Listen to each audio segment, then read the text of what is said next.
Chidyante sarvasamsaya shiyante chasikarmani drista evat manisware.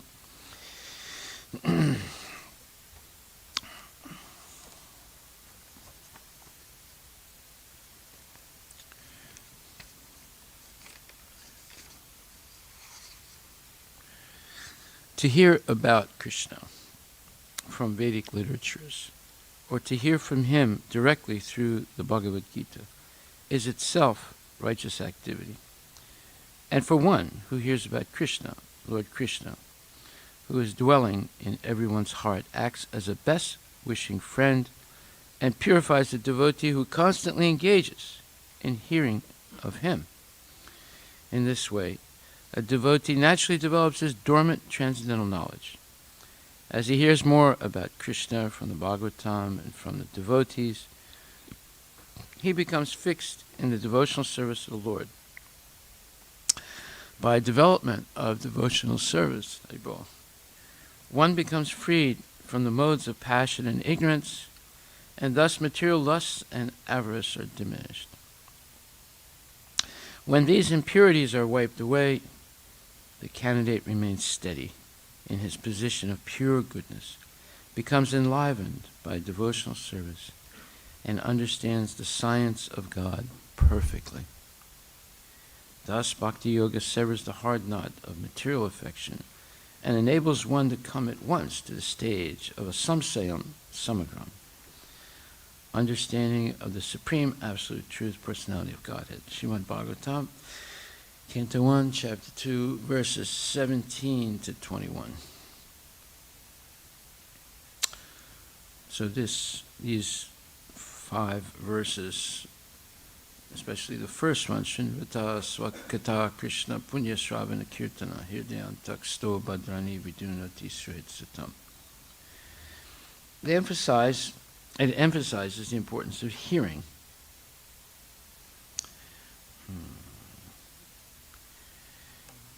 So it says that when we actually hear about Krishna from the Vedic literatures, or we hear about him directly from the Bhagavad Gita, Krishna has spoken the Bhagavad Gita himself, and he explains himself. So nobody knows Krishna better than Krishna himself, and he's explaining himself in detail.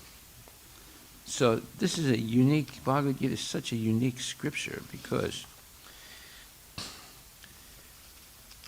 nowhere else is there such detailed information about God explained by God himself. That's what's so unique about Bhagavad Gita. And Bhagavad Gita is a discussion between Krishna and Arjuna, and Arjuna is asking so many significant questions to Krishna.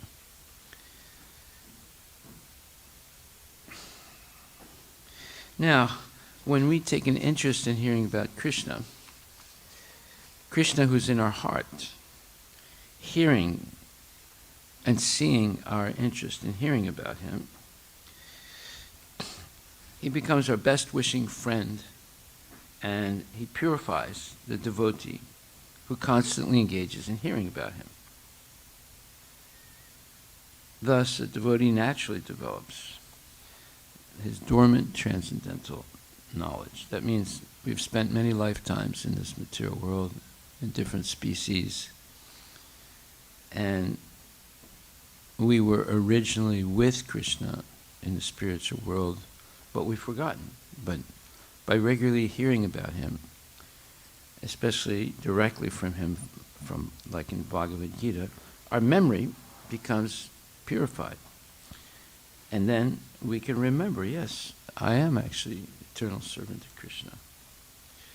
So as he hears more about Krishna from the Bhagavatam and from devotees, he becomes fixed in devotional service of the Lord.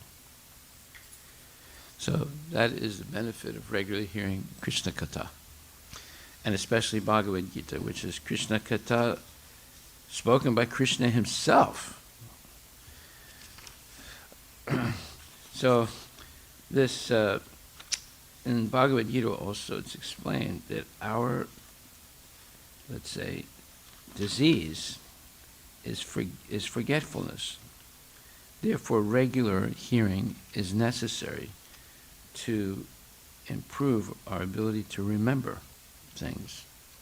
Otherwise, we easily forget, and at that point, we become more prone to be affected by Maya, or material nature, and the illusory nature of material nature. Just like it says in the introduction to Srimad Bhagavatam,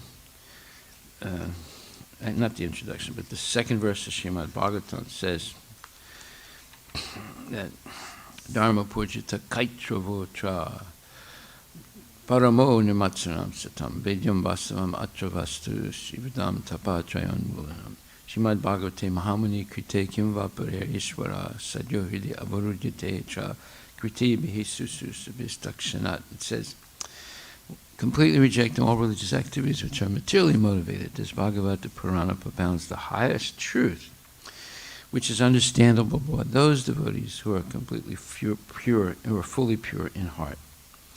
The highest truth is reality distinguished from illusion for the welfare of all. Such truth uproots the threefold miseries. This beautiful Bhagavatam, compiled by the great sage Vyasadeva in his maturity, is sufficient in itself for God realization. So, what's being explained here, that if we regularly hear Krishna Katha and Srimad Bhagavatam, as we're going to do now, it will help us distinguish between reality and illusion for the welfare of all, meaning not only for ourselves, but for others also. And it uproots the threefold miseries. Miseries caused by this body, misery caused by other bodies, and miseries caused by natural cataclysmic events, like the coronavirus. No virus is merciful. So this one is coronavirus. It's not karunavirus. So if you want to get the mercy, you can't get it from a virus. You can only get virus from Bhagavan Krishna. So you can only get mercy from Bhagavan Krishna. So therefore, we should always be praying, Hare Krishna, Krishna Krishna, Hare Hare, Hare Rama, Rama Rama, Hare Hare. If you want kripa. If you want virus, don't pray. Don't pray. You can wear a mask, it won't help either. But if you want the mercy of God, then chant His holy name. Hare Krishna, Krishna Krishna, Hare Hare, Hare Rama, Rama Rama, Hare Hare. So today, we're on Canto 1, Chapter 5, verse 28? 29. Okay, verse 29. Tasyaivam me nuraktasya prashritasya hataina saha shadadanasya balasya dantasya nucharasya cha. Okay. Translation. I was very much attached to those sages. I was gentle in behavior, and all my sins were eradicated in their service. In my heart, I had strong faith in them. I had subjugated the senses, and I was strictly following them with body and mind. So here Narada Muni is explaining the qualities he already had at 5 years old. And because of his sober-mindedness at such a young age, he was able to relish the discussions of the Bhaktivedantas, pure devotees who were resting in one place for 4 months during the Chaturmasya season, or the rainy season. And because of that, he wasn't interested in frivolous sports. He didn't eat junk food. And he was obedient. He was self-disciplined and self-controlled. So those are three qualities that are necessary in order to develop the art of hearing.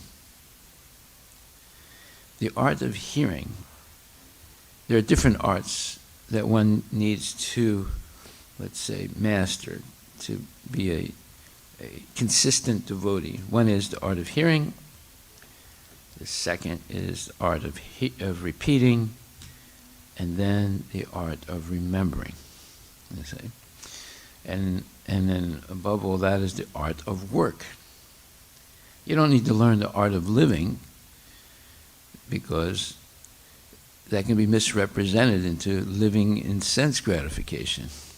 But if you learn the art of hearing, then you will become consistently serious about understanding who Krishna is, who you are, what is the material nature, what is time, and what is your real duty in life. Otherwise, somebody thinks their duty is to be a stockbroker. Somebody else thinks their duty is to be an internet engineer. Another person thinks their duty is to drive a taxi. And another person thinks their duty is to smoke marijuana. But that's not what your real duty is. So let's, we can see here that Narada Muni, even though he's 5 years old, he's describing what he was like at that age, he was self-controlled, self-disciplined, and obedient. So he says, I was very much attached to those sages, the Bhaktivedantas. That means people who knew the final conclusion of all Vedic knowledge to be Bhakti Yoga. That's why they get the title Bhakti Vedanta. They know that bhakti is the goal of all knowledge. And Krishna says this, Bhaktya mam abhijanati yavanyas chasmi tattva tato mam tattvato gyatva vishitetad anantaram. That's the 6th chapter, last verse, where Krishna tells Arjuna, after having explained to him what is karma yoga, what is jnana yoga, what is Astanga yoga, then he explained what is bhakti yoga. So those 4 categories, all the other yogas fall somewhere in those four categories of yoga. Yeah, you have different names like Raja Yoga, Kriya Yoga, this yoga, that yoga, but there are subcategories of these 4 major titles: Karma Yoga, Jnana Yoga, and Astanga Yoga, and Bhakti Yoga. So Krishna says, of all the yogis, the one with great faith who always abides in me, meaning who's always connected to Krishna through thinking about him, hearing about him, chanting his glories, serving him, etc., thinks of me within himself and renders transcendental loving service to me. Notice he uses the word transcendental. There is such a thing as karma mishra bhakti, or jnana mishra bhakti, or astanga mishra bhakti. So that is bhakti mixed with karma or jnana or yoga or mysticism. But that's not pure bhakti. But because those things are mixed with bhakti, they become stepping stones to bhakti.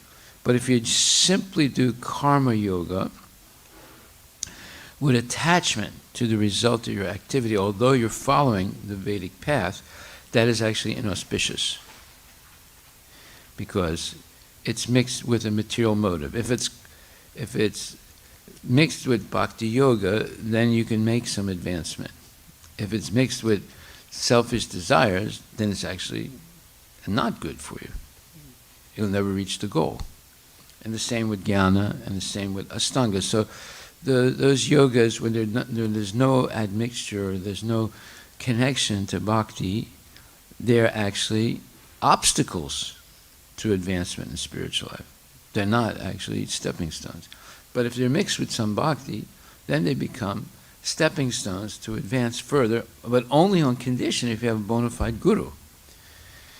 If you don't have a bona fide guru, then you won't learn how to weed out material desires in the performance of Vedic rituals, and you'll never reach the goal of pure love of Krishna.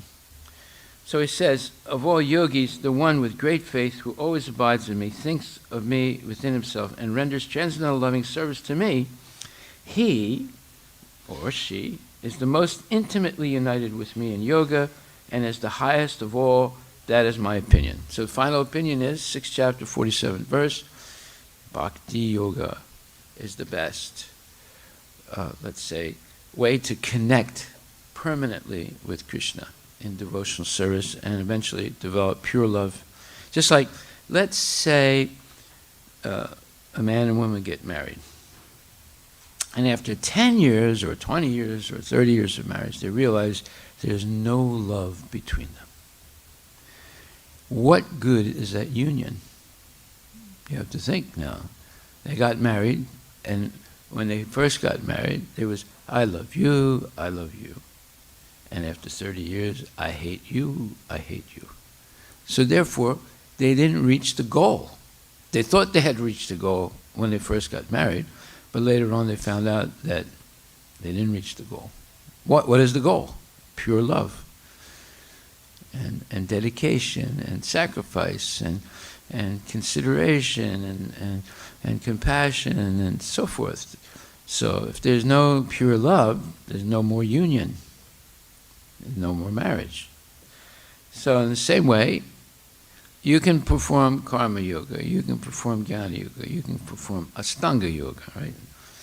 But if the goal of your karma yoga is simply to attain the planets of Swarga, the demigod planets, where there's longer life, there's much more sense gratification, and so forth, but no love for Krishna. There's love for dancing and singing and philandering, but not love for Krishna, then you miss the goal.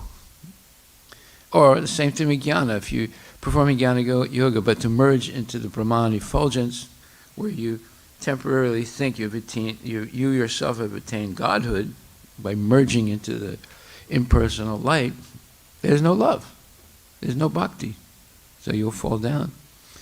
Just like you fall down from the heavenly planets also.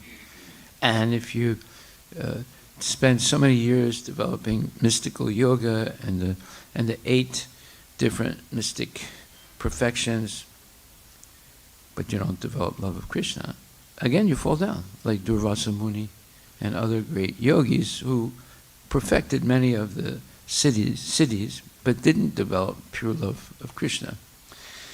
So, love is the goal, but love for Krishna is the goal, not simply love. Just like the Beatles sang that song, all you need is love. But no, you need more than just love. You need love for Krishna, because you might love something else, like marijuana, and that type of love will not lead you back to Godhead. So, now the purport to this verse, it says, these are the necessary qualifications of a prospective candidate who can expect to be elevated to the position of pure, unadulterated devotee. So what are they? Narada Muni says, I was attached to those Bhaktivedantas. I was gentle in behavior. All my sins were eradicated, in other words, purified, nullified and purified in their service. So you get rid of sins by engaging in active devotional service. You don't get rid of sins by being a armchair intellectual. You're sitting around being constipated and talking about, is this Maya or is this the truth? Is it sat or is it asat? You won't get purified simply by discussing that. You'll get some knowledge, but knowledge is not enough. There must be realization through practical service. Just like I know a friend of mine who's a devotee, he got a PhD in volcanoes. Yeah, he went to Penn State University and he got his PhD. And the only job he could find was working for an oil company. And then he lost his job. And then he ended up driving a taxi. So if you get a PhD in volcanoes, you're going to have a tough time finding a job. See, nowadays, all of a sudden, liberal arts education has become in vogue again, right? But after you get your liberal arts degree, you can go on to get a master's degree and get a PhD, but unless you go into teaching, it's going to be hard to find a job, Or you can get Microsoft certified after your PhD and get a job, see. So a lot of people just waste their time going to college now and getting useless degrees, So, he's gentle in behavior, and all my sins were eradicated in their service. Yeah. Yesam Trantagatam Papam Jananyam Punya Karmanam Tejvandva Mohanir Mukta Bhajantiman Jitavrata. So, this verse, 7th chapter, 28th verse, says that persons who have acted piously in previous life and in this life, and whose sinful actions are completely eradicated, are freed from the dualities of delusion, and they engage themselves in my service with determination. Dritavrata, with a strong vrat. So, to be able to engage in devotional service, one has to be completely free of all sinful desires and all sinful reactions from past sinful activities have to be eradicated. Now, how do you do that? Well, now we see the value of chanting Hare Krishna. Ajamil only chanted the name of Krishna once without material desire. Most people chant with material desire. They say, Hare Krishna, Krishna Krishna, Hare Hare, Ram, Ram, Ram. Please don't let me get coronavirus. Hare Krishna, Krishna Krishna, Hare Hare, Ram, no. Don't let me get laid off. Hare Krishna, Krishna Krishna, Hare Hare, Ram. I got to find a husband for my daughter. Hare Krishna, Krishna Krishna, Hare Hare, Ram.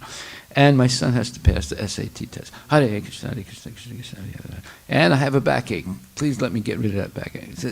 That is not praying. That is trolling God. There's a difference between praying and trolling. We have to learn what is an actual prayer. A prayer is not gimme. The prayer is you could say give me more devotional service. That would be a prayer, right? But actually a prayer is glorification of Krishna. Ishvara Parama Krishna Sachitananda Vigraha Anadir Govinda Sarva Karana Karanam Chintamani Prakarasat Masukopavriksha Laksavrite Susrabir Abhipaliyantam Lakshmi Sahasrasata Brahma Sevyamanam Govindamadi Purusham Tamaham Bhajami. These are prayers glorifying the transcendental qualities of the Lord. The gimme prayer, give me more money, give me a new house, give me a new car, give me this, give me that, give me that. That's not a prayer. That's a business transaction. I give you 50 rupees, you give me a new car. That's, by the way, you can't get that deal anywhere else, right? That's the best deal in the world, right? You can't buy a new car for 50 rupees, but you can be in a state of illusion and go to the temple and pray, please, Krishna, here's 50 rupees. Give me my new car. There's a bunch of nonsense. People should not do that. You don't. By the way, you won't get anything by those type of prayers. But if you simply glorify Krishna, He's in your heart. He knows what you need and what you don't need. And Krishna promises, Ishavaisham idam sarvam jakinja jagatyam jagat tinatak tena bunjidaha magridaha krishasriddanam. The Supreme Lord is the owner and controller of everything. And He will provide your minimum needs, accepting only the minimum. and using all the rest in his service, one can live indefinitely without any karmic reactions. Indefinitely you could live like that, with no karmic reactions. So, learning to accept the minimum gives you the energy and time to serve the maximum. But as we accumulate more than we want, than we need, it only entangles us. And eventually we have no time for service because we're engaged in maintaining all the extra things we bought that we don't need. We didn't need it in the first place. But because we thought we needed it and we accumulated all those things, now we have to maintain them. Right? Just like you buy one car. Well, there's maintenance involved in a car, right? And then you buy a cell phone. There's maintenance in the cell phone. And then you buy a house. There's a lot of maintenance in the house. Just like when it rains a lot, and all of a sudden you find that there's a leak in the roof. You have to maintain it. Or there's a leak in a pipe. You have to maintain it. Or you forgot to pay the insurance. You have to pay the insurance. You say all these things require maintenance, and the more things we get that we don't need, the more maintenance we have to do, and pretty soon our life is too complicated. Just like there was the great sage Gautam Muni, and he was always chanting Hare Krishna. So one day Narada Muni saw him on the bank of the Ganges chanting Hare Krishna. And Narada Muni spoke to him. He said, "Dear Gautam Muni," I said, you have this benediction / curse. What was his benediction? That he would always chant Hare Krishna. So why do we say / curse? Well, for a materialist, that would be like a curse. If you always chant Hare Krishna, you can't make any money. And because you're always chanting Hare Krishna. So he didn't have anything. So Narada Muni said, "Look, Gautam Muni, why don't you simply stop a little bit, build yourself a kutir, a hut, so that, you're here, the sun is beating down on you, and then there's a rainy season, you're getting wet. Why don't you just, stop a little bit and build a little hut?" And Gautam Muni said, "Hare Krishna." He said, "I don't want to waste 1 second doing anything else." Wow, I mean, this is shocking, right? But is it shocking? So we have to ask that question. Is it actually shocking, what he said? Well, from a materialistic point of view, it's shocking. He won't even spend a little time to build a hut for himself, to be protected from the elements. On the other hand, it's not shocking for a pure devotee because he doesn't want to take his mind away from Krishna for 1 second. And this is the symptom. Now, does that mean after this class you're going to go home to your wife or your husband and say, "Prabhu, that's it, I'm done. I'm not working anymore. Let's just sell the house and we can, get a cardboard box and live under the I-5, right? And that way we don't have any expenses and we can just sit down and chant Hare Krishna all the time." Well, no, that's not what we mean. But we can't imitate Haridas Thakur or Gautam Muni or Narada Muni. We can't imitate them. But we can learn from them what's called Yoga Koshalam, the art of work, by which everything we do is directed toward pleasing Krishna. Then we don't have to change our position. But if everything we do is forgetting Krishna, then you're in big trouble. Then you have the coronavirus of the brain. That's worse than the coronavirus of the lungs, because you can't think straight anymore. You're always maintaining temporary things that you don't really need, and you have no time for Krishna consciousness.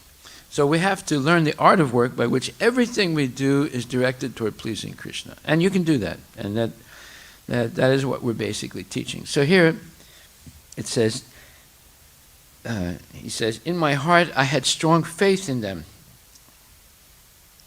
and all my sins, faith in the Bhaktivedantas. And all my sins were eradicated or purified in their service. So that's 7th chapter, 28th verse. He's saying the same thing as that verse that we just discussed. I had subjugated the senses. In other words, he's controlling the senses. Vachivekam, Manasakroda Vegam, Jiva Vegam, Udaratasta Vegam, Etan Vegam, Yo, Vishaheta Dirak, Sarvam Abhiman, Prativim Sasasyat. Yeah, so we have to control the 6 Vegans. The Vachivegam, speech, Manasakroda Vegam, the mind, anger. Jiva Vegam, the tongue. Tongue is voracious, always talking nonsense and trying to taste things, right?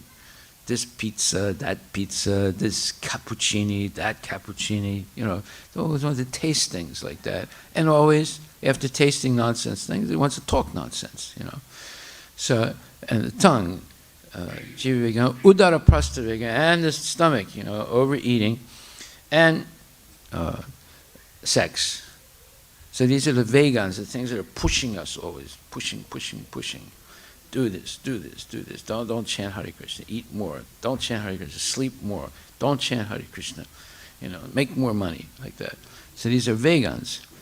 And if you can control these 6 urges, then that's the beginning qualification of being guru. And if you can't control these 6 vegans, you are, number 1, kangaroo. There's a big difference between kangaroo and guru. So, and then if you become guru by controlling these vegans and developing the other qualities of guru, then you can go anywhere in the world and convince people to be Krishna conscious. You can go to Africa, you can even convince the penguins in Antarctica. How do you convince the penguins in Antarctica? Give them prasadam. Right? Okay, so these are the necessary qualifications of a prospective candidate who can expect to be elevated to the position of a pure, unadulterated devotee. So this word unadulterated is very important. It means there's no contamination of material desires, only pure desires to please Krishna. Such a candidate must always seek the association of pure devotees. So that's the symptom of a devotee. Asat Sangha Tyaga E Vaishnavachar. The number 1 qualification of devotee, they avoid the association of asat people. And they always associate with sat people. People who are interested in the eternal spiritual reality. And they're not interested in the temporary material reality. Of course, they can deal with the temporary material reality. How is that? Well, they use everything in the material world for the service of Krishna. And that is the art of work. They know how to use everything, including atomic bombs, including the viruses and everything in service of Krishna. Right? Don't ask me how to use viruses in the service of Krishna right now. I don't know yet, but I'm figuring that out. That'll come regular. The atomic bomb, yeah, I know how to use the atomic bomb. You bomb the demons. Okay, so that settles that one. Viruses, I'm still working on that. There are viruses that kill bad viruses. There are good viruses that can kill bad viruses. That is possible. So the devotee can use everything in the service of Krishna. So it says that these are the qualifications of a prospective candidate who can expect to be elevated to the position of a pure, unadulterated devotee. Such a candidate must always seek the association of pure devotees. One should not be misled by a pseudo-devotee. Now, pseudo-devotee is a person who looks exactly like a devotee, that mala and chanting japa and tilak and everything. But there's a saying in my language, he looks like a saint on the outside, but on the inside, he's the devil. That's a pseudo-devotee. Outside, they look like a devotee. Inside, they're a devil. Always thinking impure things. Not really, it's like a person who drinks water underwater on the fast day. So if he goes like this, He goes down underneath the water, starts drinking the water, breaking the fast. Then he comes up, I've been fasting all day. So you can't see what he's doing, right, when he's underwater. But yes, that's where he's breaking the rules. Right? So we should not be like that. Those are adulterated devotees. Unadulterated devotees are always following the rules and regulations of Krishna consciousness. They are not mastered by the rules. They have mastered the rules. In the beginning, we're mastered by the rules. But later on, you can master the rules and regulations, and it becomes second nature to follow them. You happily follow them. So one should not be misled by a pseudo-devotee. That's the Kalichala. Dressed like a devotee, looks like a devotee, but actually is a devil. And how can you find out if someone is Kalichala? Because they will glibly, this is a good word in English, glibly break the rules. That means that they do it in such a way that it looks natural. Right? And they have philosophy to back up why you can break the rules.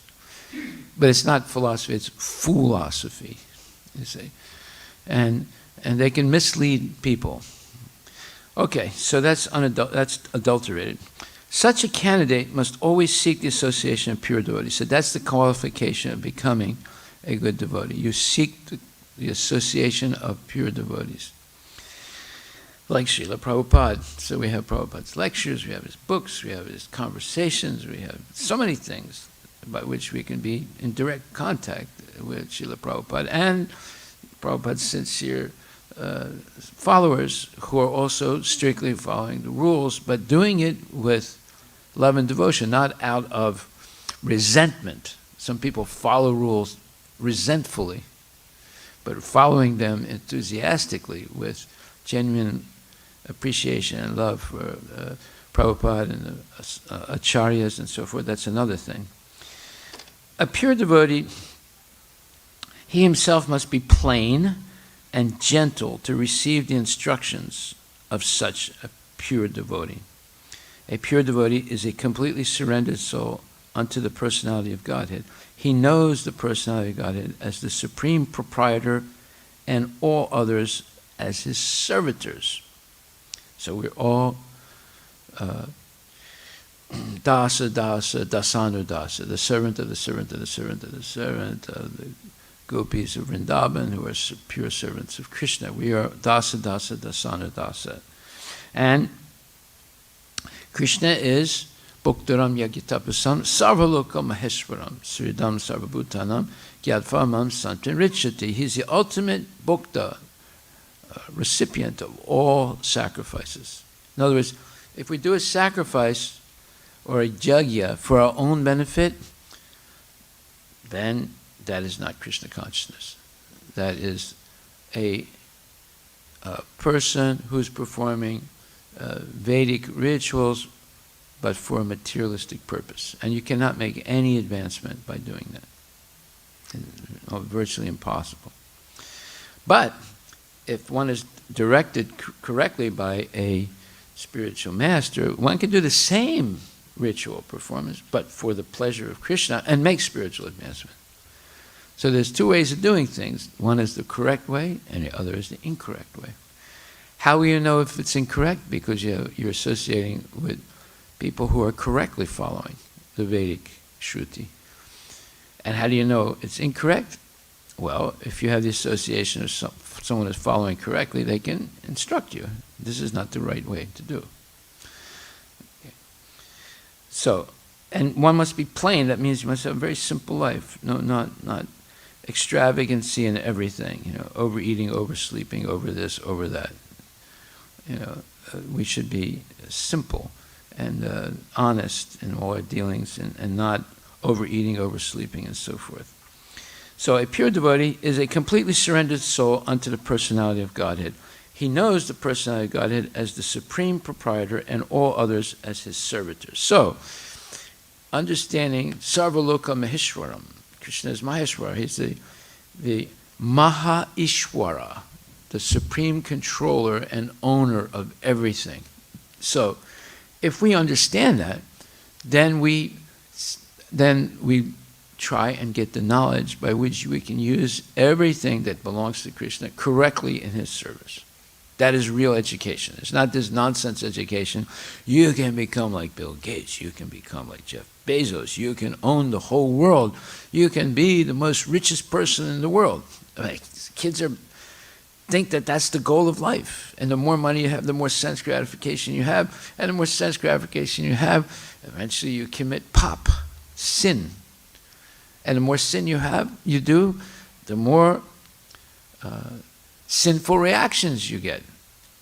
And the more sinful reactions you get, the more suffering you get. And the more suffering you get, the more illusion you get. And the more illusion you get, the more you'll be prasad atmika and avaranatmika. Maya throws you, just like, let's say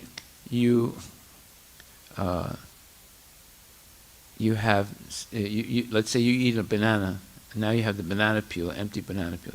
So you just throw it away like that, right? And then you get thrown away from Krishna, and then Maya comes and covers you. Okay? Some animal will come, a dog will come and pass stool on the banana peel. So now the banana peel was thrown, and now it's covered, right? So that's what happens. That's what Maya does to us. She throws us, and then she covers us. And now you're in big doo-doo, as they say in English. You're covered by the stool of illusion. And you're working hard to get out of the illusion, but you're getting deeper into the illusion. You know? So in other words, you can't get out of illusion by increasing your illusion. You can only get out of the illusion by decreasing it and eliminating it. So how are you going to eliminate it? By increasing eating, sleeping, mating, and defending. You're not. It's just going to increase the illusion. You have to control it. And eventually only perform those activities for the pleasure of Krishna, not for one's own pleasure. And then eventually you become master of the rules and regulations, and the more you master the rules and regulations, the more you're free, you have freedom. And you gradually get out of that, get out of illusion. So the illusion begins by thinking, mama, something belongs to me. And the more mama you get, the more illusion there is. And the more illusion, the more mistakes one makes by engaging in sinful activities unwittingly. Like, for example, this afternoon we spoke about Panchasuna. What is Panchasuna? 5 unwitting ways of committing sin. That's what Panchasuna is. Unwitting. In other words, driving a car, cooking and cleaning the house, working in business, being engaged in politics, becoming a materialistic leader, an administrator. In all 5 of those ways, one commits sins unknowingly. Like, let's say you're walking down the street or you're driving your car. You're killing sometimes hundreds and millions of living entities. Unwittingly, you don't even know you're doing it. How is that? Well, before the microscope, people say, what, are you crazy? Well, we're not killing anybody. But if you have a microscope, you can see there can be 100 million living entities on the tip of a pin. Imagine how many living entities there are now in terms of bacteria, ants, worms, all these different things on the ground. And you're driving 50 miles an hour, with 4 wheels, crushing them, right? Let's say you were in Eastern Africa right now with all the locusts, and you're driving a truck. How many locusts would you kill? Right? But forget about the locusts. There are microbial living entities everywhere. Even breathing, we're killing living entities. See? So this Panchasuna is unwittingly committing millions of sins Because the rule is, if you kill a living entity, you are a criminal. We think, oh, if I kill human beings, I'm a criminal, but I can kill millions of living entities. They're not living entities. Yes, they are living entities. Each one has a soul, just like you and I have souls, right? The size of the soul is 1/10,000th the tip of hair. So therefore, that little microbe, which you can hardly see with you can't see with your eye, but you can see with a microbe, with a microscope, it's a living entity. And just by breathing, walking, driving a car, we're killing them. Therefore, we shouldn't do anything unless it's related somehow or other to Krishna consciousness. Because then, Sarvadharman Parityaja, Mamekam Saranam Vraja, Aham Tvam Sarvapapebhyo Mokshisyami Mahasuchaha. Krishna promises, Aham Tvam Sarvapapebhyo Mokshisyami. Mokshisyami means you're liberated from Aham Tvam, Aham Tvam, you, Aham Tvam Sarvapapebhya, from all sin, Mokshisyami, liberate you. So Krishna is promising. And why is what is the qualification to get the benefit of Krishna's promise? Sarvadharmam Parityaja. Mamekam Saranam Vraja. We should give up all fabricated dharmas and surrender. Sharanam. Mam ekam saranam. Mam, me, ekam, only, saranam, surrender, Krishna says.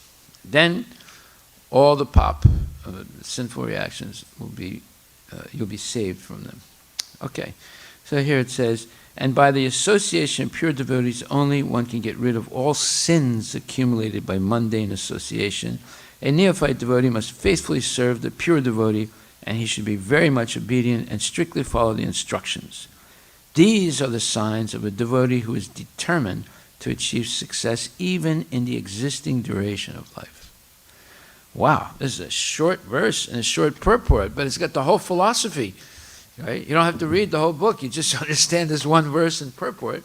You have the whole philosophy. That's why Vedic literature, especially Srimad Bhagavatam, which is the sar, the cream of all Vedic literature, is so important. You don't have to read all the rest of the Vedic literature. You'll get confused, by the way.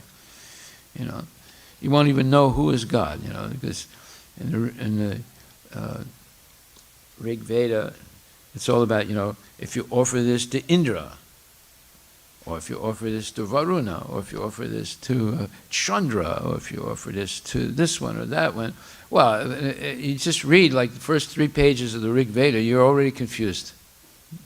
And that's only the first 3 pages. You're not quite sure, who should I be offering to? Should it be Chandra? Should it be Indra? Should it be this one or that one?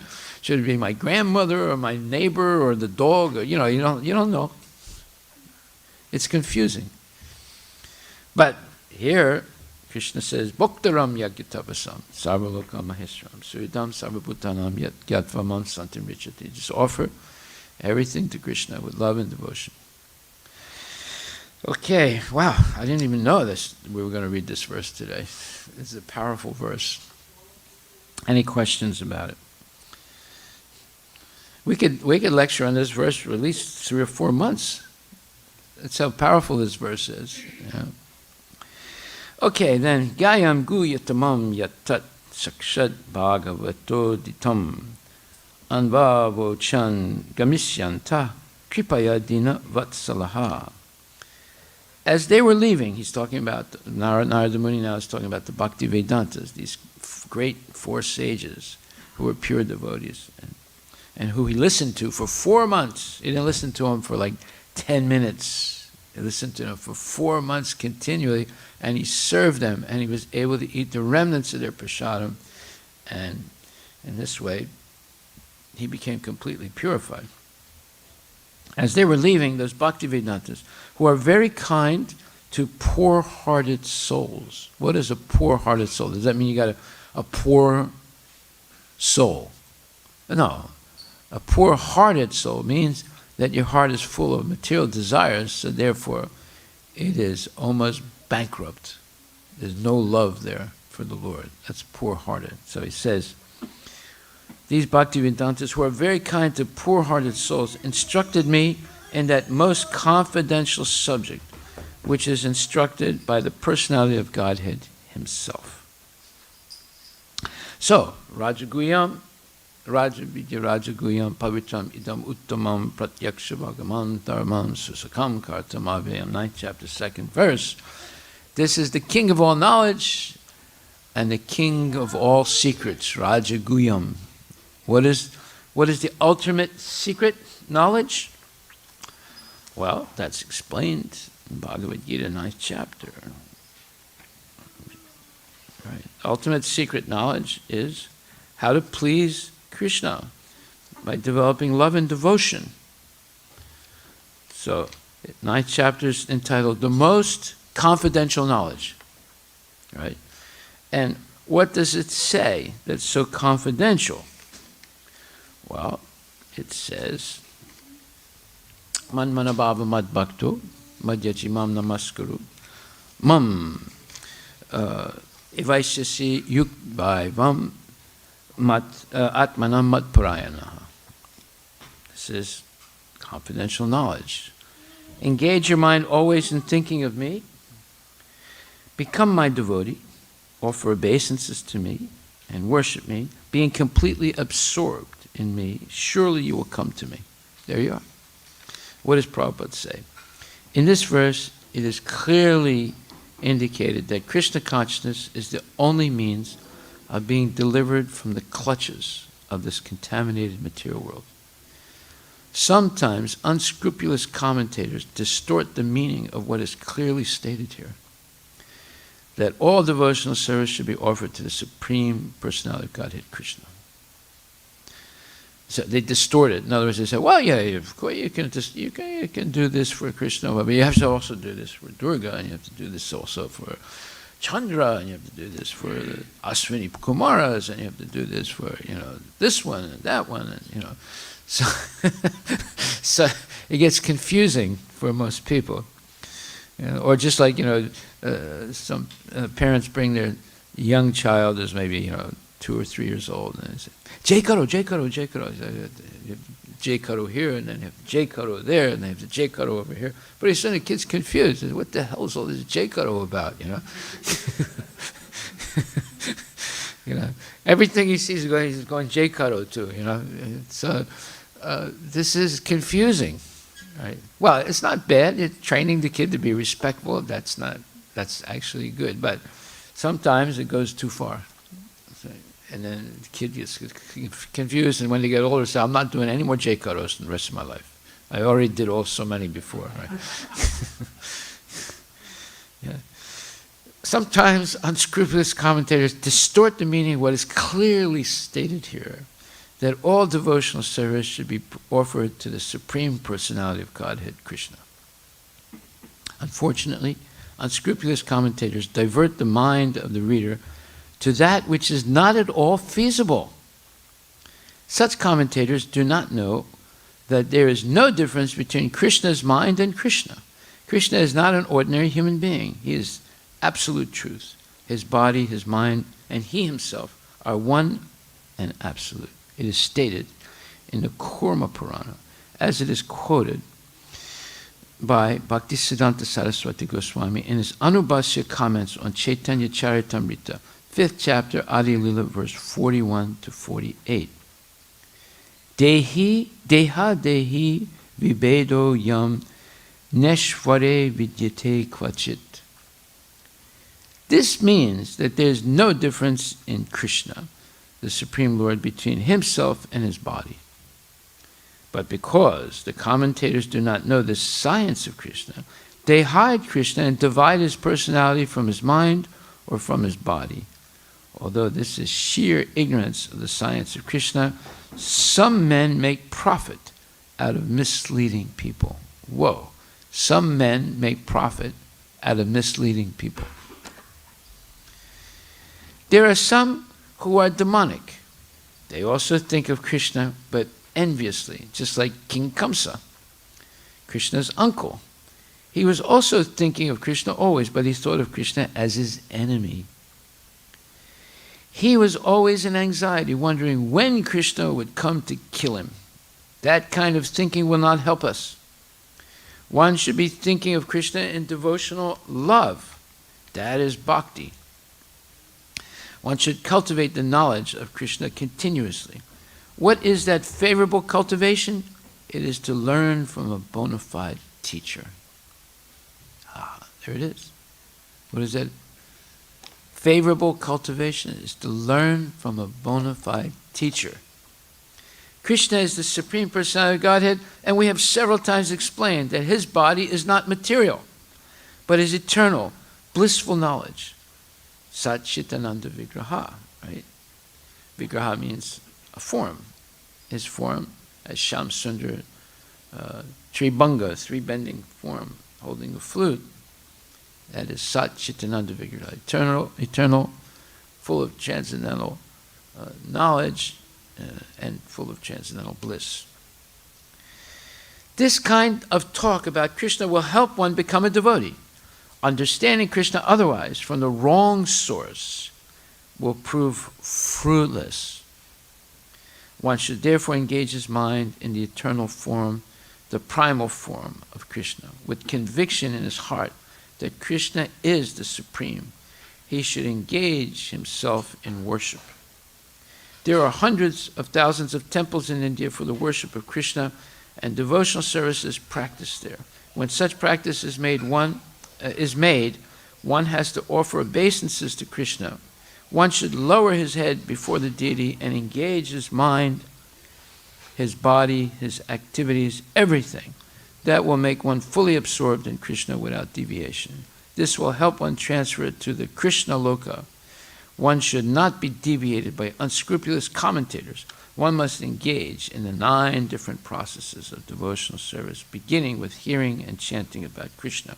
Pure devotional service is the highest achievement of human society. Wow, this is nectar. Here Prabhupada is speaking so eloquently. The 7th and 8th chapters of Bhagavad Gita have explained pure devotional service to the Lord that is free from speculative knowledge, mystic yoga, and fruitive activities. In other words, he's talking about jnana, yoga, and karma. Right? Those things are actually obstacles to pure devotional service, but if they have a mixture of devotional service with them, they can be stepping stones to devotional service. But you have to have a bona fide guru. And gurus. Those who are not purely sanctified may be attracted by different features of the Lord, like the impersonal Brahmajyoti and localized Paramatma. But a pure devotee directly takes to the service of the Supreme Lord. There is a beautiful poem about Krishna in which it clearly stated that any person who is engaged in the worship of demigods is most unintelligent and cannot achieve at any time the supreme award of Krishna. The devotee in the beginning may sometimes fall from the standard, but still he should be considered superior to all other philosophers and yogis. One who always engages in Krishna consciousness should be understood to be a perfectly saintly person. His accidental non-devotional activities will diminish, and he will soon be situated without any doubt in complete perfection. The pure devotee has no actual chance to fall down, because the Supreme Godhead personally takes care of his pure devotees. Therefore, the intelligent person should take directly to the process of Krishna consciousness and happily live in this material world. He will eventually receive the supreme award of Krishna. Wow. Now we should meditate on this verse and purport. Right? Mam ivaisya yuktva mat atmanam mat parayanaha. This word parayanaha means devoted to me uniquely. Okay, so this is most confidential knowledge. Most confidential knowledge. Okay, so as they were leaving, those Bhaktivedantas who are very kind to poor-hearted souls instructed me in that most confidential subject, which is instructed by the personality of Godhead himself. Purport by His Divine Grace, A.C. Bhaktivedanta Swami Prabhupada. A pure Vedantist, or a Bhakti Vedanta. So, Why does he say pure Vedantas? Because there are many impure Vedantas. That's why he says it. All the followers of Paramanansa this or Paramanansa that are considered, they call themselves Vedantas, but they're not speaking Vedanta correctly. What is Vedanta? It's the finality of the Vedic knowledge. And therefore, if someone is called Bhakti Vedanta, that means they know that the finality of Vedic knowledge is pure devotional service offered with love and devotion to Lord Krishna. That's a Bhakti Vedanta, right? Bhaktyamam abhijananti yavanyaschasmi tatpata tatomam tatpato gyatva vishite tad anantaram. So Krishna says, 18th chapter, it's only by pure devotional service that I can be approached or attained. And so that's verse 55. One can understand me as I am, as the Supreme Personality of Godhead, only by devotional service. And when one is in full consciousness of me by such devotion, he can enter into the kingdom of God. See? Bhaktya tvananyaya saka aham evam vidurirjana gyatam drastam tatvena pravestam cha parantapa. Another important verse, 11th chapter, 54th verse. My dear Arjuna, only by undivided devotional service can I be understood as I am, standing before you, and can thus be seen directly. Only in this way can you enter into the mysteries of my understanding. So it's only through bhakti.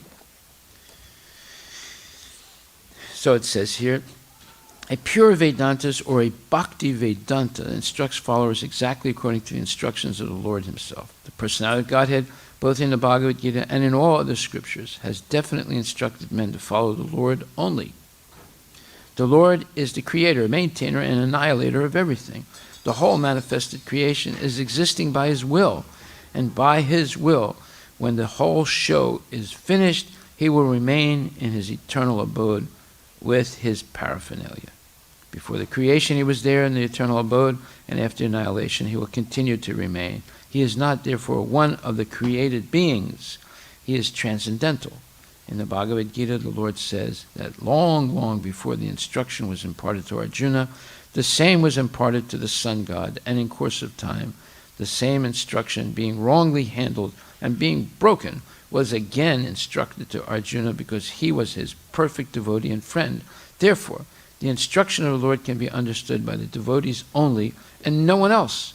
The impersonalist, who has no idea of the transcendental form of the Lord, cannot understand this most confidential message of the Lord. Say, most confidential message of the Lord. Why? Because if you follow this instruction and attain pure love of Krishna, Krishna becomes yours. Just like Mother Yasoda can tie up Krishna. And Krishna will have tears coming down his eyes. And it'll look like he's afraid. He's not afraid, but he's reciprocating the love of Mother Yasoda. See? That is, the goal is so high that the test is very severe. You want to attain love of Krishna, you're going to be tested. And the test can be severe, but the reward is so great. You're not going to be given such a reward easily. You have to be vetted. It's like going through 108 interviews before you get the job. And if you fail on any of them, you're out. So imagine how severe that vetting process is. So that's how we're going to be vetted before we can get Krishna's direct association. Jai Shri Radha Nilavanava Ki Jai. Nama Om Vishnu Padaya Krishna Prasad Bhuti Srimati Bhakti Swanta. Namaste Saraswati Devi Guruvani Pacharini Nivasesa Sanyamari Paskati Asatari. However, if you chant Hare Krishna, you get Krishna's association immediately. Huh? Well, you chant 108 mantras for one round. Hare Krishna, Krishna Krishna, Hare Hare, Hare Rama, Rama Rama, Hare. You see? Lord Chaitanya and Narada Muni have made it easy in Kali Yuga because it's too hard. Kali Yuga is so difficult, you know. Every time we think, oh, now everything is right, all of a sudden something comes out of nowhere. It's called the black swan. Comes out of nowhere, you know.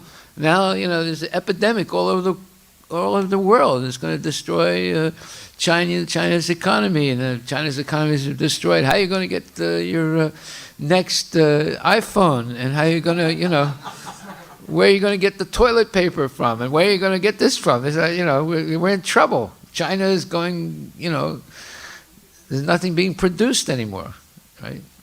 And it's not because of an atomic bomb thrown by Trump. It's because of an atomic disease thrown by bats and lizards and rats and snakes. If you eat those things, well, see, now they're saying, no, that's actually not true. There happens to be a germ warfare facility in Wuhan, and they're thinking now that one of the viruses that they produce for germ warfare got out somehow or other. What? Experiment. It's called Frankenstein. That's an experiment gone bad. Yeah, so, you know, who knows? Eventually they'll find out. And if it is actually a germ warfare virus that was developed by a strain developed by the Chinese, that is criminal. But of course, China is good. You know, they produce so many things, but they also produce viruses. The SARS virus, the coronavirus, right? They're all starting in China, right? So, you know, they want to blame it on the bats. It's not the fault of the bats. It's the people that eat the bats. Right? You're not supposed to eat bats and rats and lizards and cockroaches and snakes. You're supposed to eat Mahaprasadam, but you can't offer Krishna, you know, a bat. There's no such thing as bat sambar. By the way, that's the way they cook them. They make a sambar. Yeah, they make a soup with spices. And they're still eating them right now. They're still eating them in Indonesia. Did you know that? They haven't stopped the market in Indonesia. You know, exotic food, exotic animal. Well, you know, they put this. You know, they use language to hide the truth. So they don't say stool for breakfast. You know, they say exotic food. It's actually stool. It's a dead body, right? And by the way, they don't chop it up into little pieces. That the body of the whole bat is intact. And there's another thing called there's another animal they eat. It looks like a little dragon. I forget the name now. Prodila or something like that. It looks like a little dragon. Huh? It's not an iguana. It looks something like an iguana, but it's not an iguana. And I saw a picture of it, you know. It's like a soup with this dead body of a thing that looks like a little dinosaur, and it's considered a big delicacy in Indonesia and China. And it's an unknown for us. It's unknown, but over there it's a big delicacy. So, what do you expect if people eat things like that? Anyway, you get the idea that we cannot live a sinful life without having trouble. That's the main point. You eat things that are unedible, that you cannot offer to Krishna, but you eat them anyway, there's going to be trouble. Any type of activity that deviates from Vedic Dharma is going to cause trouble. And even Vedic Dharma incorrectly performed is going to cause trouble also. So, a pure Vedantist or a Bhakti Vedanta instructs followers exactly according to the instructions of the Lord Himself. The personality of Godhead, both in the Bhagavad Gita and in all the scriptures, has definitely instructed men to follow the Lord only. The Lord is the creator, maintainer, and annihilator of everything. The whole manifested creation is existing by His will, And by his will, when the whole show is finished, he will remain in his eternal abode with all his paraphernalia. Before creation, he was there in the eternal abode, and after annihilation, he will continue to remain. He is not, therefore, one of the created beings. He is transcendental. In the Bhagavad Gita, the Lord says that long, long before the instruction was imparted to Arjuna, the same was instructed to the sun god, and in course of time, the same instruction, being wrongly handled and being broken, was again instructed to Arjuna because he was his perfect devotee and friend. So now we know what the goal of our life is. We should become a perfect devotee and friend. Bhaktosi me sakha cheti rahasyam yatad uttamam. We should become uttama, above all ignorance, and become the friend and the devotee of Lord Krishna. Then we can hear Bhagavad Gita and understand it. Therefore, the instruction of the Lord can be understood by the devotees only, and no one else. The impersonalist, who has no idea of the transcendental form of the Lord, cannot understand this most confidential message of the Lord. The expression most confidential is significant here because knowledge of devotional service is far, far above knowledge of impersonal Brahman. Jnanam means ordinary knowledge or any branch of knowledge. This knowledge develops up to the knowledge of impersonal Brahman. Above this, when it is partially mixed with devotion, such knowledge develops to knowledge of Paramatma, or the all-pervading Godhead. This is more confidential, but when such knowledge is turned into pure devotional service and the confidential part of transcendental knowledge is attained, it is called the most confidential knowledge. This most confidential knowledge was imparted by the Lord to Brahma, Arjuna, Uddhava, etc. So you see, there's no confidential knowledge in Brahman realization. Why? Because there's no devotional service in Brahman. It's the only place where there's no devotional service. There is devotional service even in hell, in Narak, or Patala, and there's devotional service in the middle planets like the Earth, and there's devotional service in the higher material planets. And then, of course, there's devotional service in Vaikuntha, and there's devotional service in Goloka, Vrindavan. There's only one place where there's no devotional service, that's in the Brahman realization. You see? So there's no way that the Brahmanandis or the people aspiring to merge into Brahman will lead to Krishna consciousness. Unless, of course, one is guided by a bona fide spiritual master like the Kumaras and Sukadeva Goswami. But if one just says, Keval Advaita, there's nothing beyond Brahman, there's no Vaikuntha, there's no Goloka, it's all a pipe dream, there's no Nanda Maharaj and Yasoda Mai and the cows and Goloka, the place of the cows. It's all fairy tales, Disneyland. There's only Brahman. That's why the Mayavadis are the worst aparadis. They want to put this red light, stop, you can't go any further. There's nothing beyond this point. Say, that's crazy. They're crazy people. And they're very offensive. They say, there's no such thing as Krishna's transcendental body, Satchitananda. God doesn't have eyes, He doesn't have ears, He doesn't have a tongue, He doesn't have skin, He doesn't have a nose. That means He's deaf, He's blind, He's dumb, He's not, doesn't have consciousness, etc. Wait a minute, that's not glorifying God, that's insulting God. You see? So the Mayavadis are worst insult. They're worse than atheists. They are some kind of super atheist. Now, there are such thing as bona fide impersonalists. They don't insult God. They just say, we don't know. But we're open. If you can convince me, then I'm willing to listen. But Mayavadis, they don't want to listen. They say, this is nonsense what you're saying. This is what you're doing is for less intelligent people. This deity worship, waving your arm like this with an incense stick. And you're offering the food, but the food is still there. It comes back, it's still there. How do you say he ate the food?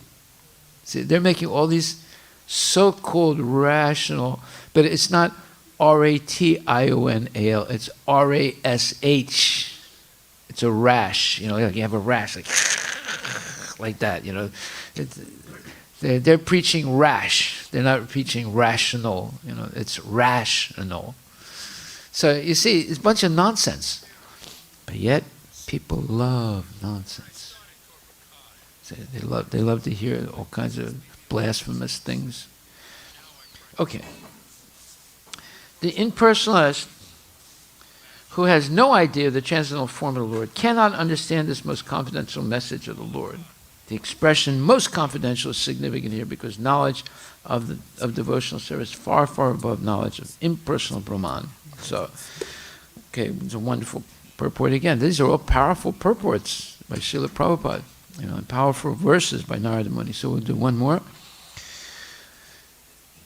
Yanaivaham Bhagavata Vasudevasya Veda Saha Maya Nu Bhavam Avidam Yena Gachanti Tat Padam.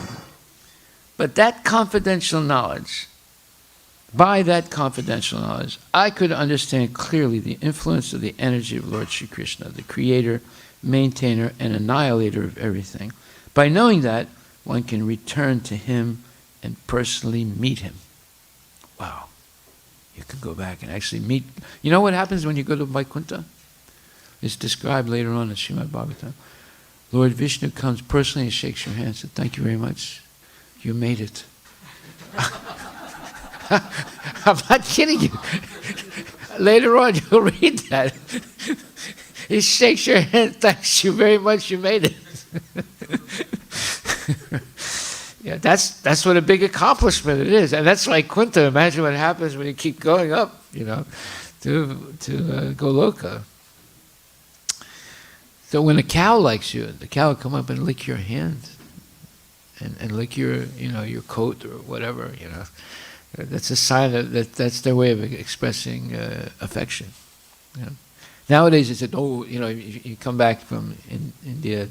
Go through American customs, they say, "Were you on a farm in the last week or so? Did you touch any animals? You have to report it," right? As if, you're going to bring all the germs back into America. Huh? Are you crazy? I'm not going to say yes. If I say yes, it's okay, step over here, They'll keep me for an hour, questioning me, do some strips, put some strips in my hands to see if there's any germs. Anyway, you can strike that from the video.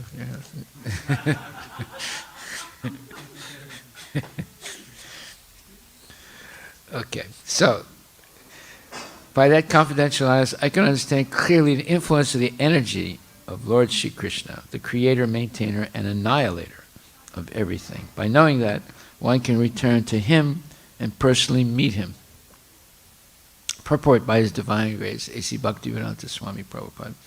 By devotional service or by the most confidential knowledge, one can understand very easily how the different energies of the Lord are working.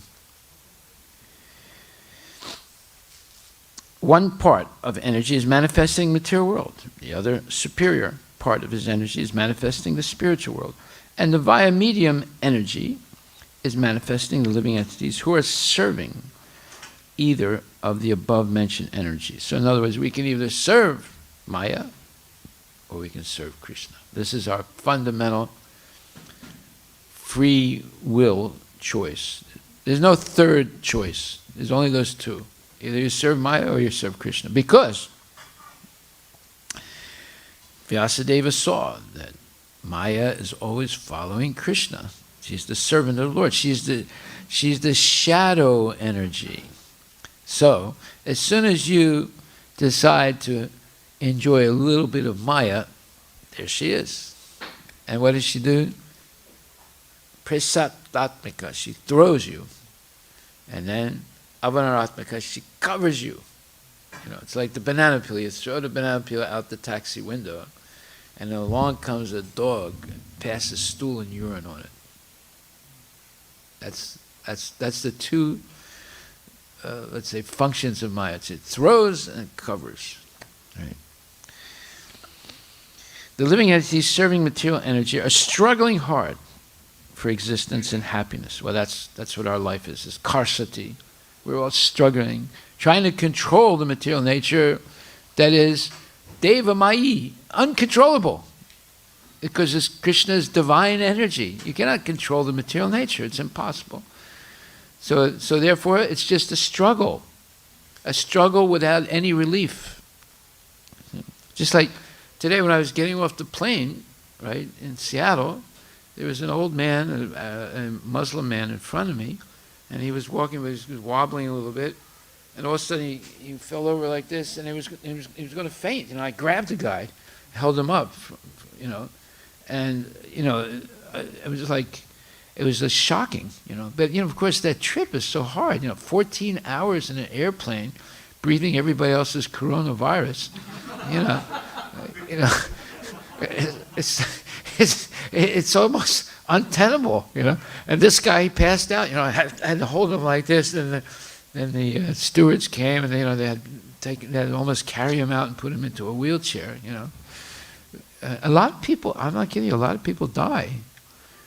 If they get through the airplane, okay, but then the shock of that airplane, you know, they end up dying if they have a weak heart or they have some sickness.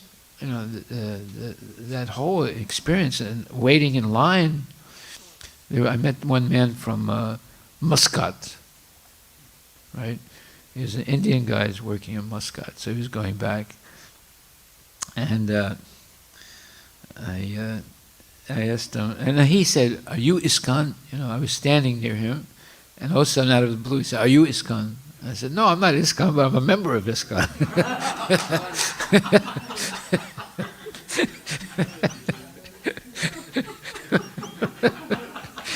So we had a nice discussion. I talked to him for about an hour, you know, and he was telling me all about Muscat, you know.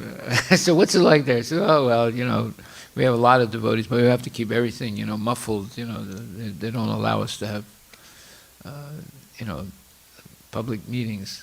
I said, "Well, what do you do?" He said, "Well, we meet in people's houses." But even that they stopped. I said, "What do you do?" Well, he said, "There are two temples. There's one Krishna temple and one Shiva temple. So we can only go there and meet, you know." I said, "Well, then what are you complaining about? There's at least a temple, right?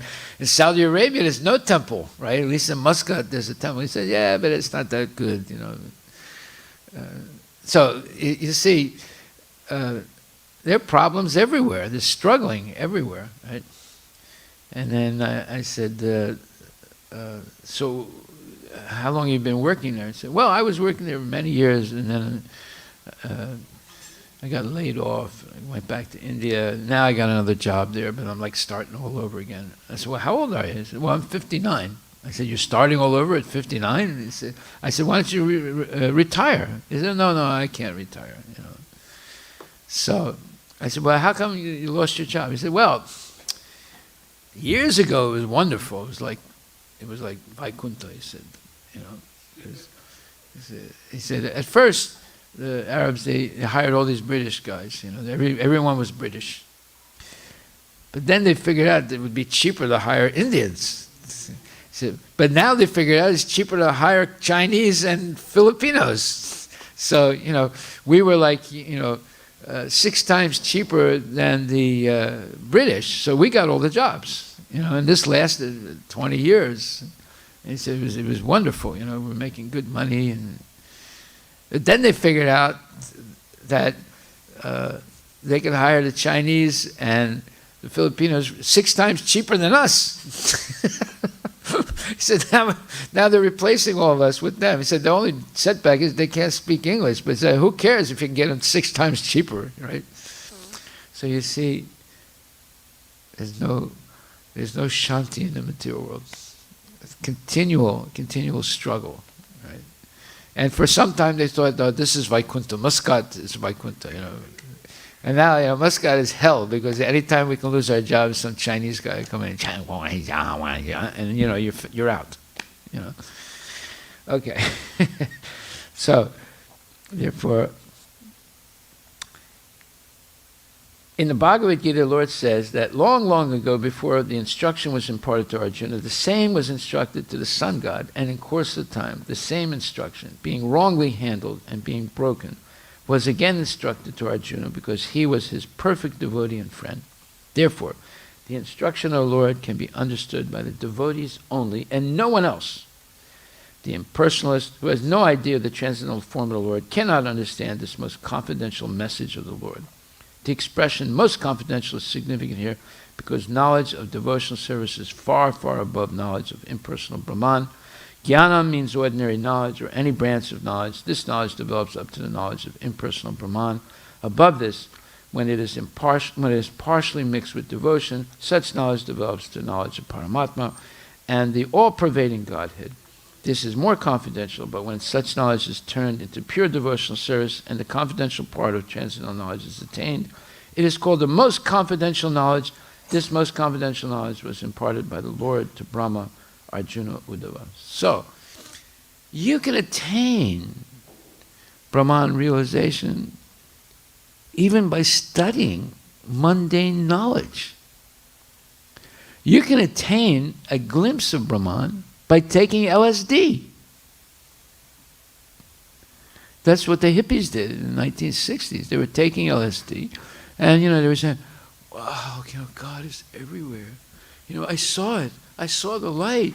Man, I saw it. But I can't see it anymore because I came down from LSD. Give me another shot, man. I want to go back there and see it." So, you see, because Brahman effulgence is impersonal. It's not the complete enchilada. It's only like a little piece of the enchilada, right? So you can attain it even with knowledge, mundane knowledge. So the mundane knowledge is like nyaya.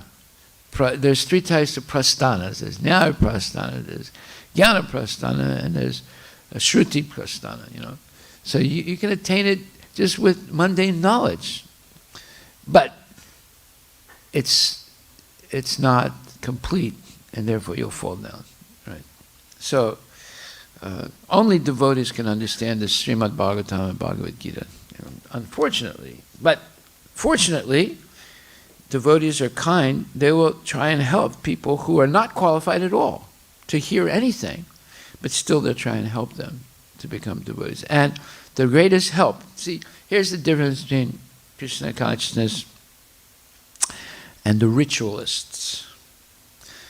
The ritualists say, first you have to study Sanskrit, then you have to study grammar, and then you have to study the alphabet, and then you have to study context, and then you have to learn jagyas, and then you have to do this, then you have to do that, and then you have to chant these mantras every day, and you have to do Agnihotra with your head, and then you are a Hindu. Well, who's going to do that today?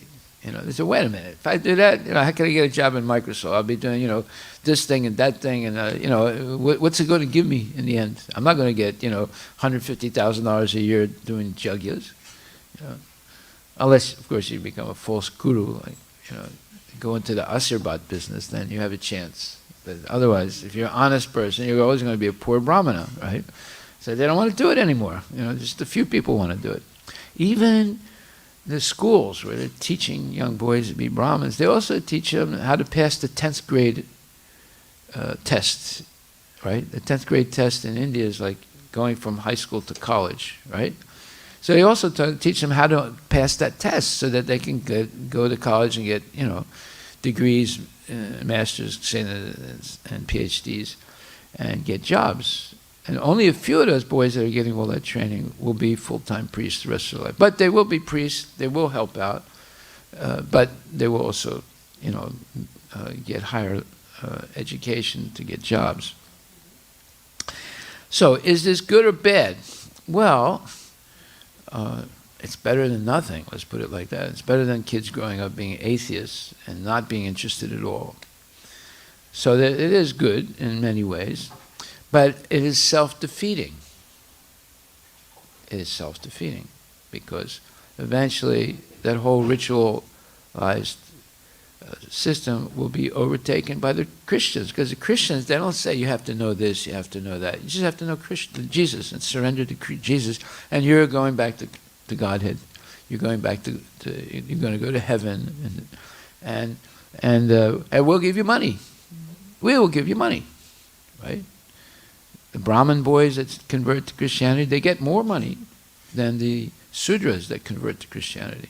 So they have a caste system even in the Christianity in India. You say, and Christians are spending $140 million a year to convert people in India. The TOVP, the Temple of Vedic Understanding, they're spending $140 million in like 10 years to build it. And the Christians are spending $140 million every year to convert Hindus to Christianity. And now, the Muslims are succeeding in converting Christians to Islam. Did you know that? They have a big program of converting the Christians and the Hindus to Islam. So, once you give up your religion, you can do it twice, you can do it 3 times, you can do it 100 times. Whoever offers you the most money, you'll do it.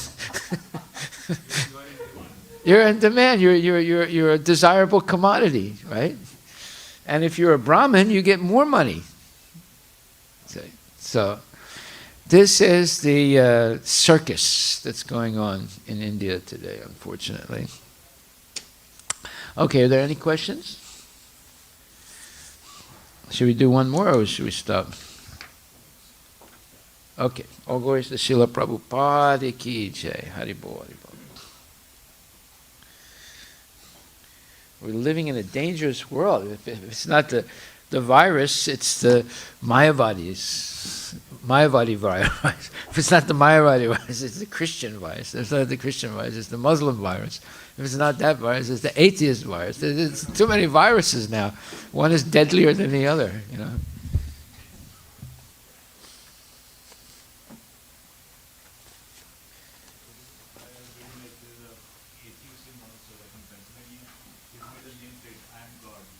Yeah. And he was actually fighting because the state actually he shifted to another state. That state actually didn't allow him. So he put a case against them.